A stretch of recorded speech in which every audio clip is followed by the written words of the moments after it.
Allah memberikan tambahan harta, tambahan sehat, tambahan ilmu kepada sekian banyak hambanya. Bukan karena hambanya bersyukur, tapi karena Allah Ar-Rahman. Hanya kalau kita bersyukur akan ditambah oleh Allah. Tambahan dari Allah itu seperti apa? Sesuai dengan kehendak Allah. Ada yang mungkin hartanya tidak ditambah, tapi sabarnya ditambah. Ada yang mungkin ilmunya tidak bertambah, tapi menikmati ilmunya ditambah. Boleh jadi menghafal Al-Quran, bersyukur, tidak bertambah hafalannya, tapi menikmati murojaahnya ditambah. Dan kenikmatan tersebut sangat relatif, tergantung orangnya. Oleh karena itu maka kita ketika menjiwai makna Ar-Rahman, apa sih hakikat Ar-Rahman? Ingin jelas apa makna Ar-Rahman? Baca surat Ar-Rahman. Rahmat Allah yang paling besar, Allamal Quran. Itu rahmat Allah yang paling besar. Ngajarkan Al-Quran kepada kita. Maka yang pertama-tama mendapatkan rahmat yang paling besar, dan beliau adalah menyebarkan rahmat, penerima Al-Quran. Ar-Rahman wa'allama Al-Quran. Ar-Rahman yang mengajarkan Al-Quran. Kepada siapa? Yang pertama tentu penerima Al-Quran. Dari manusia adalah Muhammad Rasulullah SAW. Allama Al-Quran. Oleh karena itu setelahnya Allah berfirman Ar-Rahman wa'allama Al-Quran. Lanjutnya apa? Khalaqal insan. Padahal sebelum nyampe kepada Nabi Muhammad, Al-Quran sudah sampai duluan kepada Jibril. Karena Jibril menjadi perantara yang menyampaikan Al-Quran kepada Rasulullah. Tapi surat Ar-Rahman mendahulukan sebutan Al-Insan. Ar-Rahman wa'allama Al-Quran khalaqal insan. Bahkan tidak sebatas memberitahu kepada kita bahwa Allah mencurahkan karunia terbesarnya berupa Al-Quran kepada Al-Insan. Tidak sebatas itu, tapi allamahul bayan. Diajarkan kepada Rasulullah bagaimana cara menjelaskan, di samping cara mengamalkan, cara mempraktekkan pesan-pesan Al-Quran, menjelaskannya kepada yang lain, dan tentunya mewujudkannya dalam kehidupan sehari-hari. Allamahul bayan. Allah Subhanahu wa taala mengajarkannya kepada al-insan. Kenapa tidak langsung saja Ar-Rahman wa 'allama al-Quran khalaqa Muhammadan allamahul bayan. Tapi khalaqal insan berarti kita semuanya diingatkan dengan khalaqal insan. Kamu wahai manusia sudah mendapatkan nikmat Al-Quran. Mohon kepada Allah untuk mendapatkan al-bayan sebagaimana Allah berikan kepada Nabi Muhammad, karena Allah tidak menghususkan untuk Nabi Muhammad. Tapi khalaqal insan, al-insan.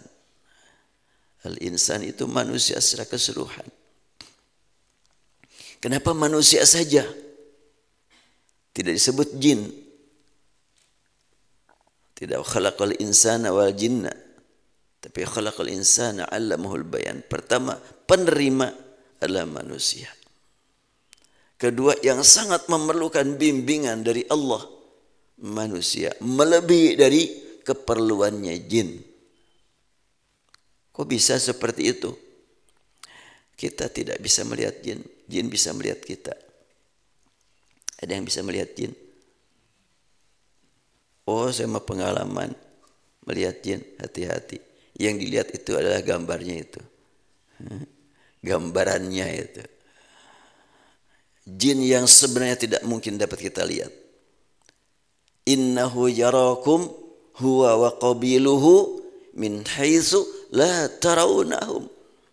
Iblis dan anak cucunya melihat kamu dan kamu tidak bisa melihat mereka. Jadi kalau ada orang yang ngaku-ngaku bisa melihat jin, yang dia lihat bukan jin yang sebenarnya, ya. Jin palsu itu. Jin yang menyerupai yang lain.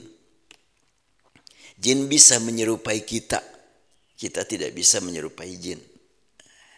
Jin bisa menyerupai suara kita.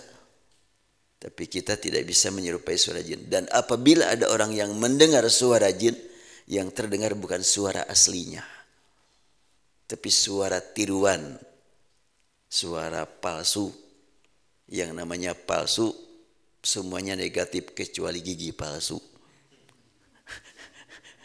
Iya.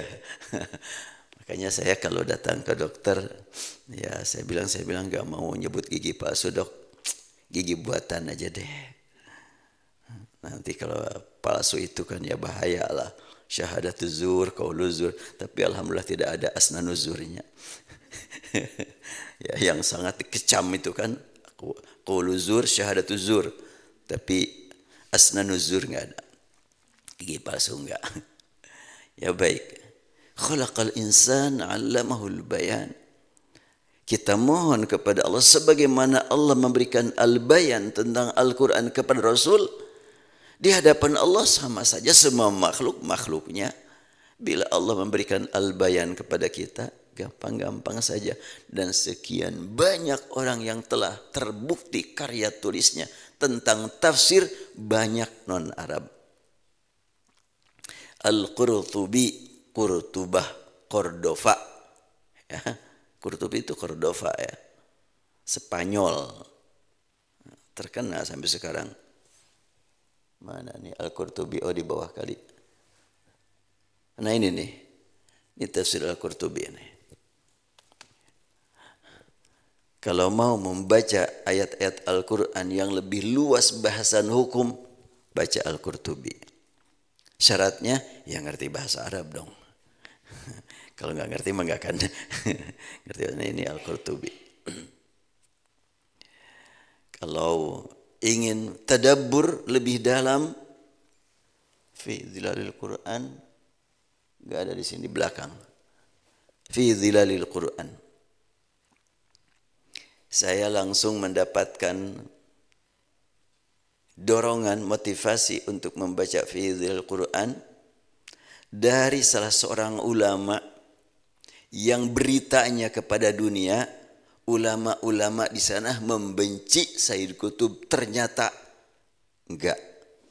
Dr. Abdurrahman Al-Qurashi, dosen tafsir Al-Quran di Ummul Qura, Mekah, dia menganjurkan kalau mau tadabbur Al-Quran, salah satu rujukannya adalah Fi Dzilal Quran karya Sayyid Qutb. Cuma saya lupa di mana nyimpannya tulisannya. Ada tulisan dia langsung.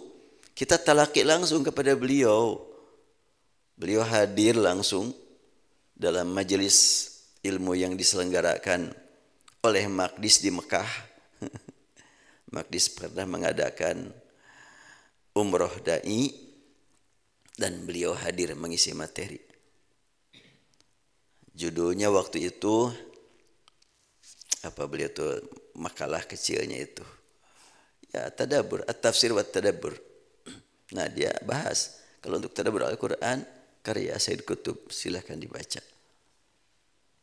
Sedangkan berita keluar para ulama yang dicatat sebagai ulama yang tidak boleh dibaca karyanya bla bla bla termasuk Sayyid Qutb. Padahal saya ketemu langsung Dr. Abdurrahman Al-Qurashi waktu itu bersama Ustaz Roni Abdul Fattah bersama para peserta. Enggak demikian ya. Oleh karena itu Al-Quran juga yang membimbing kita agar kita hati-hati betul di dalam menyikapi berita. Kalau surat Al-Hujurat menegaskan ya ayyuhalladzina amanu in ja'akum fasiqun binaba'in fatabayyanu. Fasiqun binaba'in. Kalau seorang yang fasik membawa berita, tabayyun dulu. Sekarang mah hampir semua berita nyampe kepada kita melalui orang fasik. Karena kita tidak tahu kan, penyebar berita campuran itu. Pembuat berita kita tidak tahu. Banyak fasik. Oleh karena itu hati-hati. Jangan terlalu cepat bereaksi. Jangan juga terlalu cepat menerima dua kata dari Al-Quran. يا أيها الذين آمنوا إن جاءكم فاسق بنبأ فتبينوا. Bacaan Hamzah, يا أيها النبي إذا يا أيها النبي يا أيها الذين آمنوا إن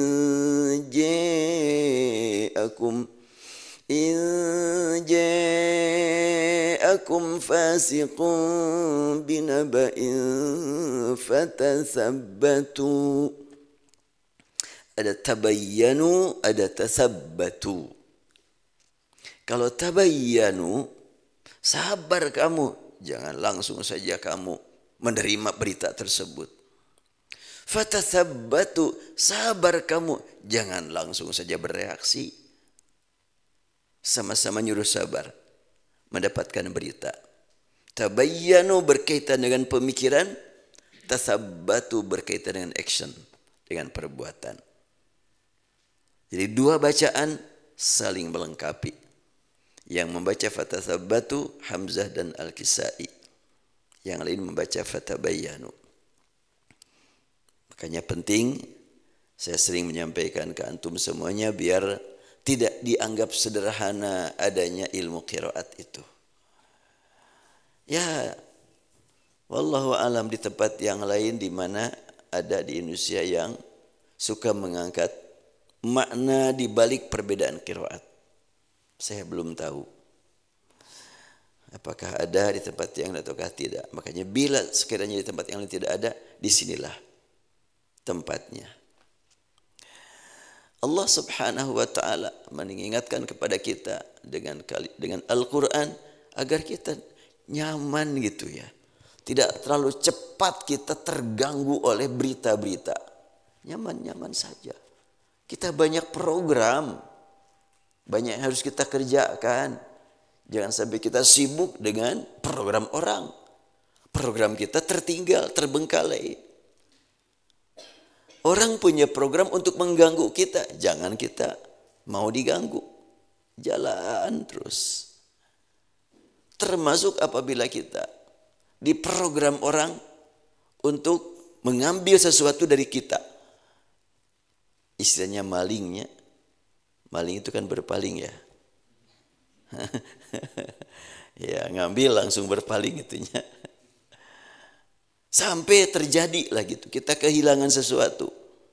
Said Qutb berkata, ketika kamu meyakini Allah itu ada dan sumber semua yang ada adalah Allah Subhanahu wa taala, maka apabila kamu kehilangan sesuatu, yang akan kamu temukan adalah yang punyanya, yaitu Allah. Barang itu apa adanya. Tetapi Allah lah yang pasti segala-galanya.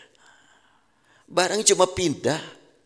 Apabila kita sedang memegang atau merasa memiliki, tiba-tiba hilang. Perasaan kamu hilang, tapi keyakinan kamu tidak hilang. Karena yang punya itu Allah. Allah ada di hadapanmu. Bila Allah mau menghendaki untuk mengganti dengan yang lebih besar gampang. Atau hartanya tidak diganti. Tapi Allah ganti dengan innamas sabru inda sadamatil ula. Rasul bersabda, sabar bernilai di hadapan Allah ketika kita alami sejak awal.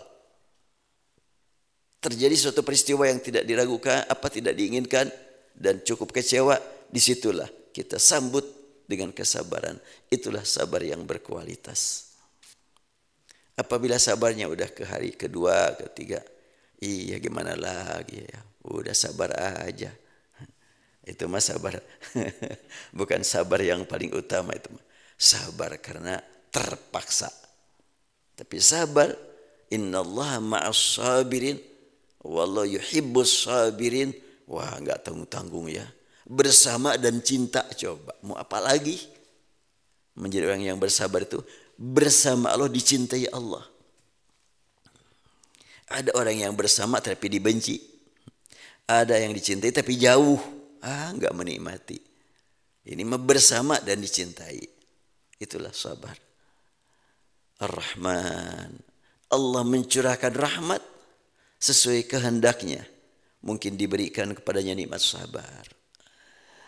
Makanya apabila kita sedang dalam keadaan menurun semangat menghafal Quran, ingat, innallaha ma'as sabirin. Saya sedang menurun tapi tidak mau berhenti. Betul saya menurun sekarang, tapi tidak akan berhenti. Akan saya hadapi dengan sabar, dengan harapan dapat cinta Allah. Ya biasa akan naik turun, terutama apabila yang diuji oleh Allah berupa kesulitan. Waduh, ayat ini susah sekali saya hafalkan. Bolak-balik lupa lagi. Susah lagi untuk mengucapkannya secara lancar. Ya, saya siap menerimanya dengan sabar. Allah mencintainya. Ya, kalau saya bukan di bidang itu yang harus saya berupaya untuk bersabar. Ketika saya sedang menyusun kalimat, aduh berat sekali, susah sekali. Sudah, sekarang berhenti dulu sejenak, entah baca Quran dulu, entah berdoa, entah sholat. Udah ini harus tidur dulu, ya udah tidur aja. Tapi tidur niat untuk mengembalikan semangat. Beda ya, tidur untuk mengembalikan semangat dengan tidur untuk tidur. Aduh saya emang gak bisa tidur, udah pakai zikir, enak dong. Ada orang yang mencari nikmat tidur, kita mah udah gak usah dicari nikmat tidur banyak. Lagi dengarkan ngaji aja tidur. Pak, di akhwat ada yang tidur gak? Oh, gak ada yang jawab, berarti pada tidur nih. Iya. Ya, jadi sebetulnya tidur itu adalah satu karunia dari Allah Subhanahu wa taala. Cuma itu aja, jangan sampai kebablasan.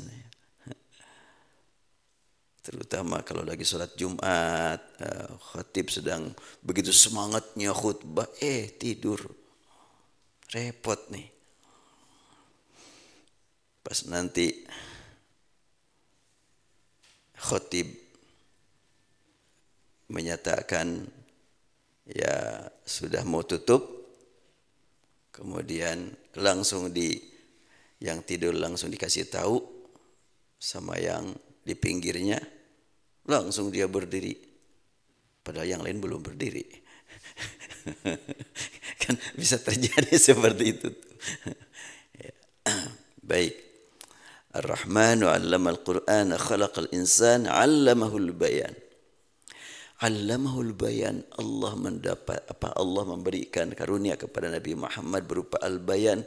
Kita pun mohon kepada Allah untuk mendapatkan al-bayan, dan Allah Subhanahu wa taala memberikan kepada kita jalur untuk mendapatkan al-bayan. Tentu beda dengan yang Allah berikan kepada Nabi Muhammad. Nabi Muhammad adalah orang Arab, berbicara dengan bahasa Arab yang fasih. Beliau belajar bahasa Arab dari praktek sehari-hari. Beliau enggak pernah belajar ilmu nahwu ya. Ilmu sharaf enggak. Tapi beliau memang ditakdirkan Allah hidup di kampung.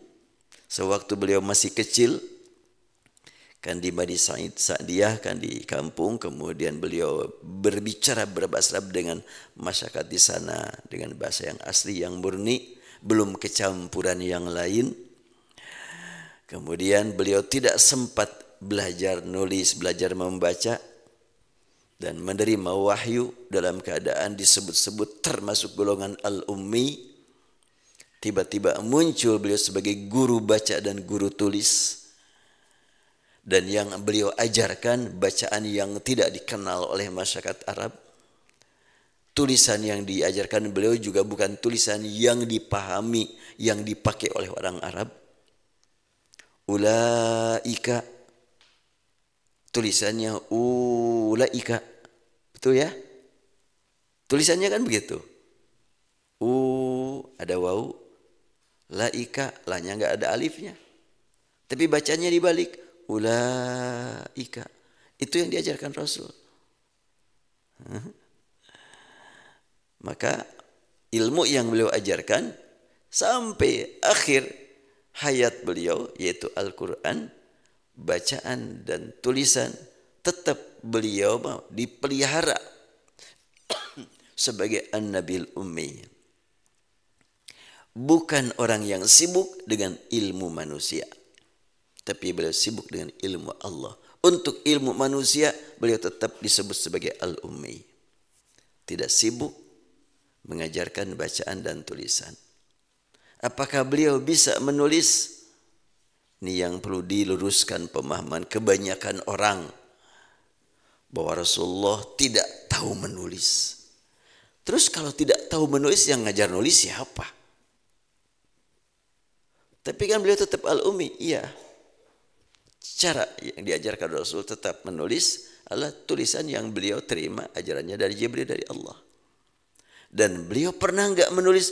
Pernah beliau menulis, tulis tangan beliau sewaktu perjanjian Hudaybiyah berlangsung. Nanti lihat hadisnya, riwayat Bukhari ada, riwayat Muslim ada. Panjang hadis ini tentang Hudaybiyah. Saya bahas dalam tafsir jilid kedua, kalau enggak salah. Jilid kedua, saya bahas hadisnya panjang, sampai beberapa poin, sampai 12 poin. Saya potong-potong itu hadis saking panjangnya. Rasulullah SAW ketika berangkat dari Madinah untuk umrah, nyampe di Hudaybiyah dihadang oleh orang-orang kafir di bawah pimpinan Suhail bin Amr. Dan Suhail bin Amr menghalangi Rasulullah, tidak boleh ke Mekah, tidak boleh tawaf sa'i. Sampailah berdialog. Setelahnya berdialog, akhirnya ia siap untuk tidak tahun ini, hari ini, tapi berikutnya. Kata Suhail bin Amr, uktub bainana, tulis, biar kami punya pegangan, perjanjian. Rasulullah ternyata sudah nyiapkan alat tulis. Luar biasa ya, pemimpin yang sangat panjang pandangannya, jauh pandangannya. Pada tujuan mau ibadah, kau bawa alat tulis ya? Bawa alat tulis. Ini juga pelajaran buat kita semuanya. Rajin-rajinlah menulis, mencatat. Rasulullah bersabda, uktub Bismillahirrahmanirrahim. Ditulis oleh Ali bin Abi Thalib. Bismillahirrahmanirrahim. Suhail bin Amr kaget. Enggak. Jangan pakai itu. Ar-Rahman apaan?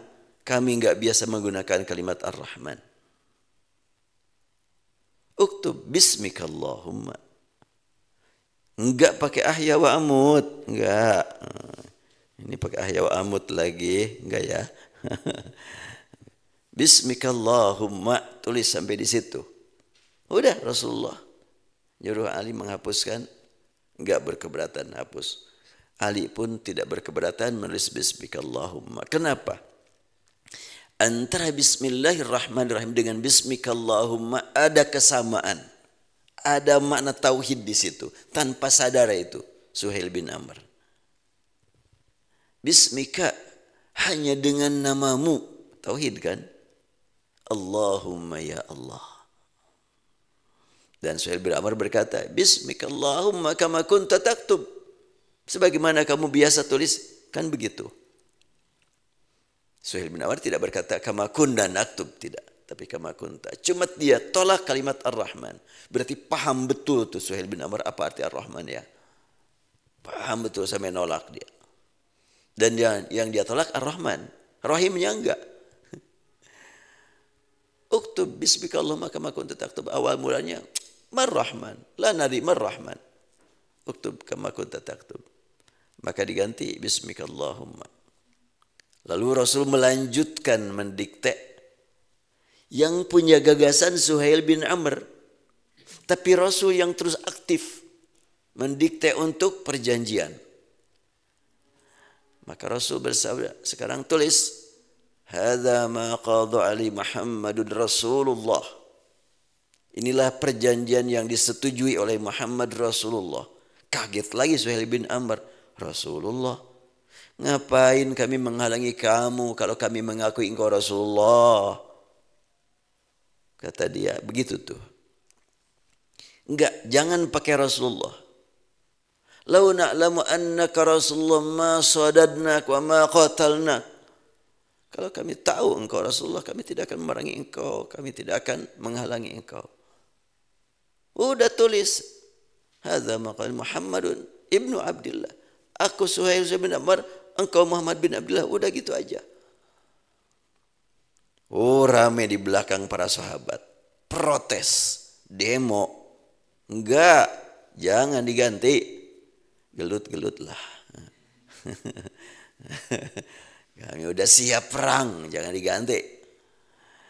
Para sahabat menolak. Tapi kalau tidak diganti, nggak akan jalan perjanjian. Maka Rasulullah SAW bersabda, merespon kepada ungkapan Suhail bin Amr. Wallahi, inni la Rasulullah, wa inni Muhammad bin Abdullah, wa in kadzabtumuni. Itu luar biasa beraninya Rasulullah, berwibawanya Rasulullah, harismanya Rasulullah. Di depan orang yang bersenjata, dekat ke amunisi senjata, Rasulullah tidak membawa senjata dan tidak berkunjung untuk berperang tapi untuk umrah. Tapi Rasul kata-katanya itu sangat luar biasa. Itulah politisi ulung ya. Beliau bersabda, demi Allah, aku adalah Rasulullah dan aku Muhammad bin Abdullah. Pernyataan aku Rasulullah ini realita. Kamu menentang karena aku Rasulullah. Wa in kadzabtumuni, walaupun kamu ngomong aku enggak tahu, itu bohong kamu. Luar biasa coba Rasulullah menyatakan. Bohong kamu bilang enggak tahu kalau aku Rasulullah. Buat apa kamu menghalangi kami, memerangi kami kalau bukan tahu karena aku Rasulullah. Makanya wa idzin kadzabtumuni. Setelah itu Rasul bersabda, udah dah Ali, tulis, gak apa-apa, ganti. Ali berkata, wallahi inni la amhu Rasulullah. Demi Allah, pakai sumpah nih. Sungguh aku tidak akan menghapus Rasulullah. Aku siap ya Rasulullah. Perang. Sekarang juga udah berlatih. Udah gatel nih tangan nih. Iya. Maka Rasulullah SAW melihat pihak kafir kalau enggak diganti enggak jadi perjanjian. Dan Rasulullah memandang masa depan, masa perjanjian kalau memang betul-betul dipenuhi, inilah masa tenang untuk berdakwah. Itu yang dilihat oleh beliau. Ketika Rasulullah mendengar kalimat Ali, wallahi, oh ini serius amat nih, enggak bisa diganggu nih. La amr Rasulullah, udah. Mana? Siniin tulisannya.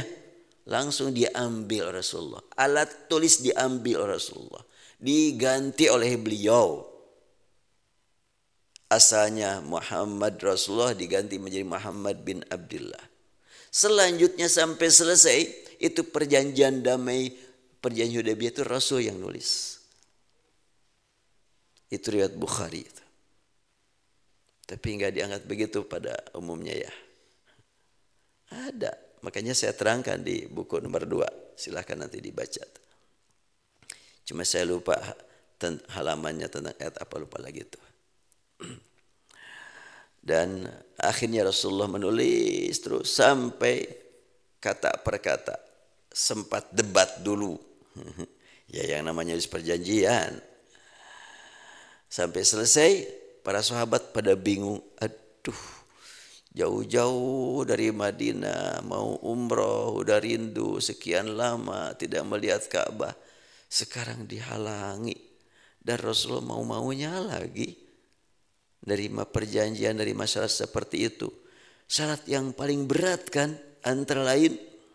Apabila ada orang Madinah bersama kamu datang ke sini enggak pulang lagi. Mau tinggal di Mekah, jangan dipaksa pulang lagi. Dan kalau ada orang Mekah yang beriman kepada kamu, mau ikut kamu ke Madinah, jangan diizinkan. Coba berat kan? Ya enak di elu, nggak enak di gua nih. Mungkin kata pihak muslimin mukminin, bila ada orang Mekah yang beriman mau ikut pulang ke Madinah bersama engkau, jangan, harus ditolak, harus kembalikan pada kami.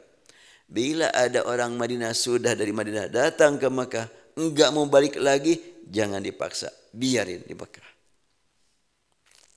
Itu berat sekali buat muslimin.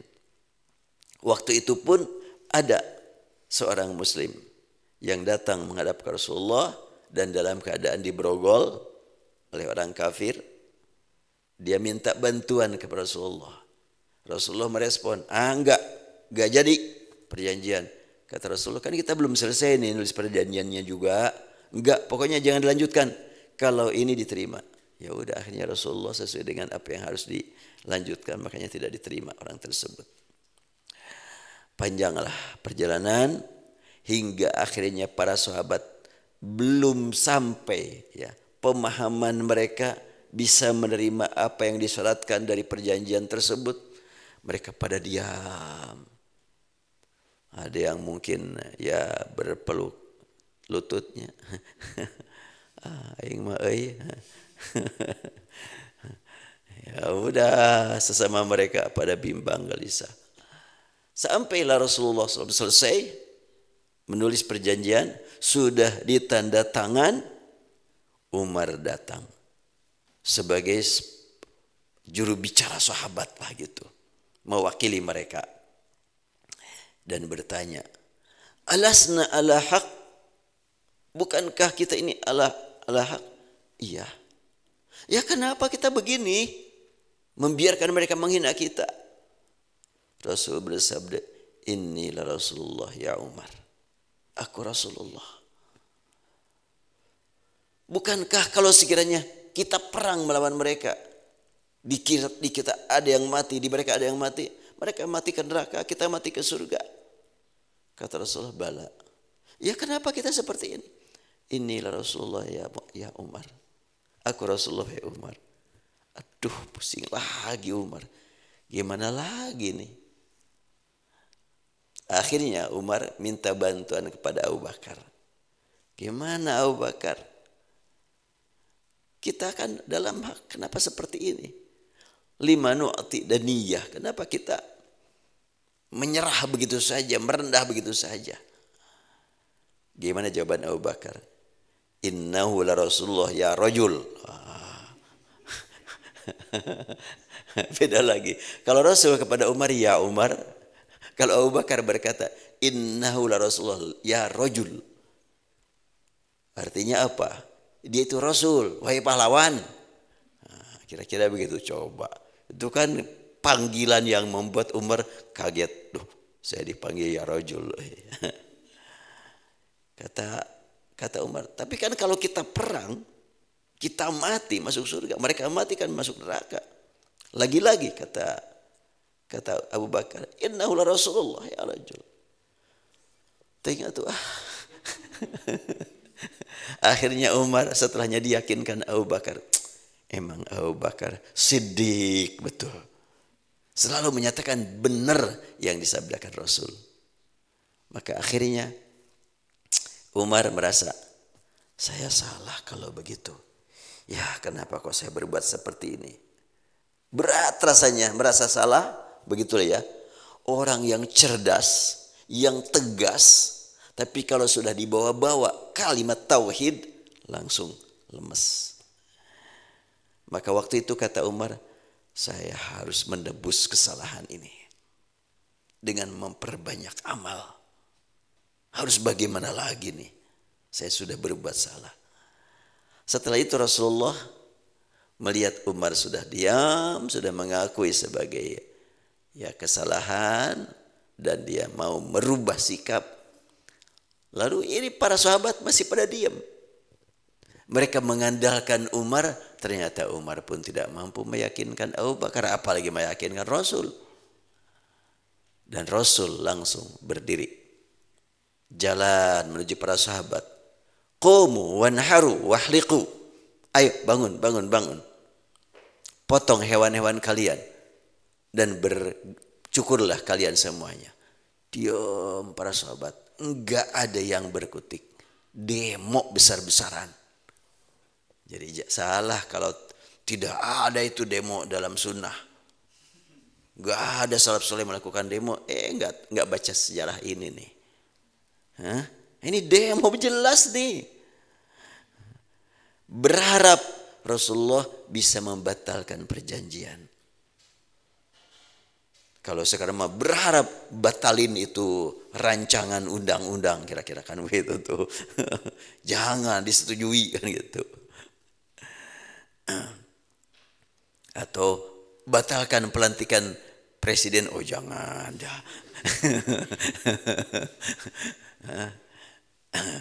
Jadi itu adalah merupakan ya demo yang terjadi pada zaman sahabat. Maka Rasulullah SAW berkali-kali bersabda, "Qumu wanharu wahliqu." Bangunlah kalian, silahkan potong hewan kalian dan bercukurlah. Gak ada yang menggubris. Rasulullah as-sabir, imam as-sabirin, beliau calling down dulu. Masuk ke tenda, di situ ada istrinya Ummu Salamah. Ummu Salamah melihat Rasulullah wajahnya kelihatan berat, maka sebagai istri yang begitu mencintai segala-galanya, cinta atas dasar keimanan di atas segala-galanya, berkata, "Ya Rasulullah, pasti engkau mau mereka mentaati kamu kan?" "Yalah." "Usulan kamu apa?" "Saya usul engkau gak usah bicara apa-apa lagi. Sudah, engkau menuju unta kamu, ambil pisaunya, potong untamu, panggil tukang cukur, jangan bicara apa-apa sudah." Maka Rasul ambil alat potong hewan, lalu beliau menuju untanya dan beliau potong unta. Gak minta bantuan, gak usah. Diikat dulu kakinya, itu sapi di Maqdis itu. Unta mah enggak begitu. Motong unta yang lagi berdiri melihat Rasulullah bawa pisau, mungkin unta akan menyebut, "Oh, aku yang akan dipotong oleh Rasulullah.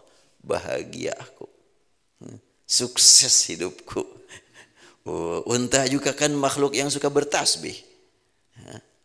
Enggak akan lari itu. Yang memotongnya saja Rasul, luar biasa.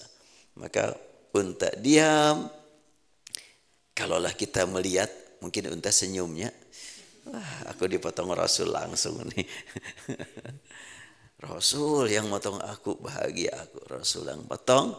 Setelah itu Rasul potong unta, langsung terjatuh, dan Rasul ngambil tukang cukur. Nah, kalau untuk tukang cukur harus manggil, susah nyukur sendiri. Tuh Kang Irfan ya tukang cukurnya tuh. Iya. Maka Rasul manggil tukang cukur, ya, langsung beliau digundul. Setelahnya mereka melihat Rasulullah sudah motong unta dan sudah digundul. Akhirnya para sahabat motong hewan masing-masing dan saling mencukur. Dan ketika saling mencukur, semua para sahabat sedih, bimbang, gelisah, sakit hati. Sakit hati kenapa kita tidak langsung merespon perintah Rasul. Sedih kalau sekiranya tidak dapat maaf dari Rasulullah. Sedih apa lagi? Ya jelas sedihlah, jauh-jauh dari Madinah mau tawaf gak jadi, sedih juga. Tapi lebih sedih lagi kalau sekiranya tidak mendapatkan maaf dari Rasul, tidak dapat ampun dari Allah. Akhirnya sewaktu nyukur, itu Kang Yusuf lagi nyukur Kang Irfan, gemeter itu tangannya itu sampai berdarah-darah kepala Yusuf. Demikian juga ketika Lutfi motong Romi Roma beda laginya. Sehingga berdarah-darah, gemeter, sedih, gelisah, bimbang, gemeter tangan. Sampai dalam hadisnya riwayat Bukhari disebutkan, kada ayaktula ba'duhum ba'da. Hampir-hampir tampilan mereka saling mencukur itu laksana orang yang sedang saling membunuh. Berdarah-darah. Mungkin saking sedihnya air mata tidak berhenti sehingga gak kelihatan itu. Mana rambut, mana telinga. Ya Allah, udah pada berdarah-darah. Begitulah suasana betul-betul tegang waktu itu. Begitulah kehidupan para sahabat dalam menerima perintah Allah, perintah Rasul. Jangan dianggap nyaman-nyaman saja. Banyak yang berat dirasakan oleh mereka. Kita mah tinggal enak aja ya. Menghafal, membaca, menikmati. Oh, para sahabat perjuangan cukup berat. Maka sangat pentinglah bagi kita untuk bersyukur kepada Allah Ar-Rahman, 'allamal Qur'an, khalaqal insan, 'allamahul bayan. Nah, peristiwa itu termasuk al-bayan. Hakikat ya, perintah Allah, hakikat perintah Rasul jangan sampai ditolak. Enggak ngerti bukan berarti salah. Tapi kita yang belum nyampe. Ya, nanti insya Allah pada kesempatan lain banyak hal yang harus kita buktikan bahwa kita itu beriman mendahului paham. Iman dulu baru kita pahami. Untuk berita dari Allah. Berita dari manusia pahami dulu. Kalau bermanfaat tidak mengandung madarat silahkan terima. Dari manapun sumbernya. Itu tabayun ya. Tabayunnya kita saat ini bukan tabayun dari mana sumbernya, dari mana. Susah. Sebab yang menyebarkan berita ustadz ini, kiai itu kan repot kan. Tapi mau ustadz, mau kiai, lihat berita tersebut. Bisa membawa kita tambah amal ataukah tidak? Ini yang harus kita perhatikan. Ada nih berita belakangan nyampe. Untuk tahun depan ini perkataan KUA, kepala KUA. Tidak ada lagi acara akad nikah ijab kabul hari Sabtu, hari Ahad. Harus hari-hari kerja. Ini kan jadi rame ini. Jadi rame itu. Udahlah, kalau yang membuat rame begitu kenapa dibilang-bilang. Dan belum tentu juga itu berlaku itu. Peraturan tersebut. Apakah itu undang-undang yang sudah dipastikan? Belum pasti juga. Kenapa dibilang itu oleh KUA? Nakut-nakutin aja. Sedangkan kebanyakan orang nikah kan hari Sabtu, hari Ahad. Dibilangnya jangan dari Sabtu, hari Ahad. Bikin gelisah. Nah kita tentunya sampaikan berita yang jelas-jelas manfaatnya ada, madaratnya tidak ada. Dari manapun sumbernya. Walaupun boleh jadi yang mengungkapkan kalimat itu adalah non-muslim. Rasulullah SAW ketika datang Abu Hurairah di waktu pagi kayak begini, yang sudah pengalaman 3 kali bertemu dengan orang yang sudah terlihat lemas, loyo. Abu Hurairah sedang menjaga zakat Ramadan, kurma. Tiba-tiba orang langsung ngambil kurma, langsung makan, langsung kantongin. Abu Bakar nangkap kan? Abu Hurairah langsung menangkap. Setelah ditangkap oleh Abu Hurairah, si kakek itu, maafin saya ini lapar, keluarga aku juga belum makan. Ya. Tapi jangan gitu dong caranya. Iya, saya cuma karena terpaksa. Rasul pagi-pagi bertemu, apa tuh yang kamu lakukan kepada orang tersebut? Iya ya Rasulullah, tadi malam ada orang tua ngambil harta zakat langsung dimakan. Aku marahin, ternyata dia memang menyatakan lapar, belum makan, keluarga juga. Hanya saya biarin, kasihan. Kata Rasul, bohong dia, nanti juga akan datang lagi tuh.